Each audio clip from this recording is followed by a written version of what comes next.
Anyway, Rishi Sunak was in Birmingham this morning where he spoke at the National Farmers Union conference. Yes, the Prime Minister unveiled a new £220 million fund which will be put into new food productivity schemes, aiming to reduce the reliance on overseas workers. But farming protest groups say more needs to be done to protect UK farmers from competition posed by cheaper imports. And of course, the Prime Minister will be looking to the European Union on the continent where farmers are very much kicking off, aren't they? Well, let's cross to Birmingham, where farmers haven't set anything on fire so far, to speak to our West Midlands reporter Jack Carson. And Jack, were the farmers placated by what the Prime Minister had to say? Because, as Emily says, looking just over the channel, farmers have been very, very angry.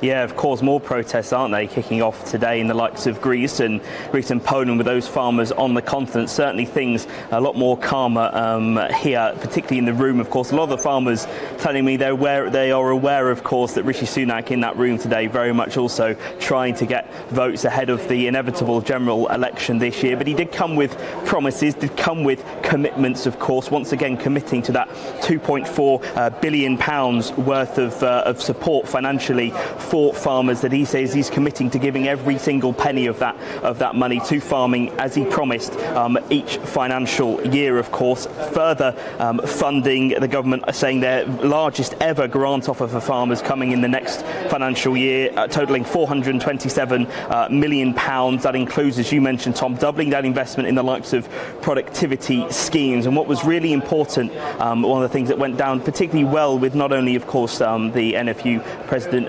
Minette Batters, but also some of the members, as well as Rishi Sunak, saying that he backs farming, that he's saying to this room that he had their backs. And unlike the likes of the Labour Party who we're seeing in Wales, particularly with that those sustainability schemes where there are large job losses, as well as large losses of the likes of livestock, with the kind of dividing up of land and minimum quotas to be able to reach those sustainability schemes, meaning that farmers have to give up their land for different kinds of environmental projects and things. Rishi Sunak making that commitment that they would never make any farmers reach any kind of level of mandatory requirement to give up land for that likes of sustainability. So that's certainly going down well, as well as those package of measures. But also the idea today from a lot of farmers is that none of this money is necessarily new funding. It's funding that they had before. Take a listen to what a few of the farmers told me a little bit earlier on.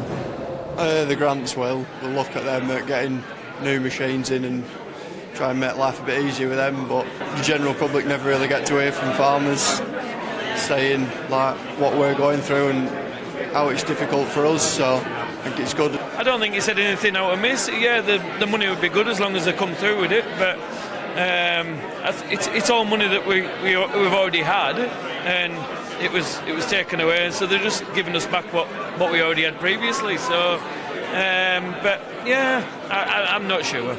It didn't answer some of the questions, I don't think, sufficiently on things like storage of water, flooding. We need to do more things like that. Yeah, so hearing there, of course, a mixed reaction from the room on how they viewed Sunak's speech and commitments to them today. Certainly a lot of red tape that a few of these farmers would like to be cut, as well as, of course, some more assurances with all the flooding that we've seen this year, that there would be some kind of compensation for those farmers, because a lot of their land which is currently flooded, and that they allow to be flooded, of course, for the purposes of making sure the likes of towns and villages don't receive that water, don't receive any kind of compensation. It means over the past few months they've not been able to maybe plant the kind of crops that they wanted to, so still some more commitments that these farmers would like from the Prime Minister.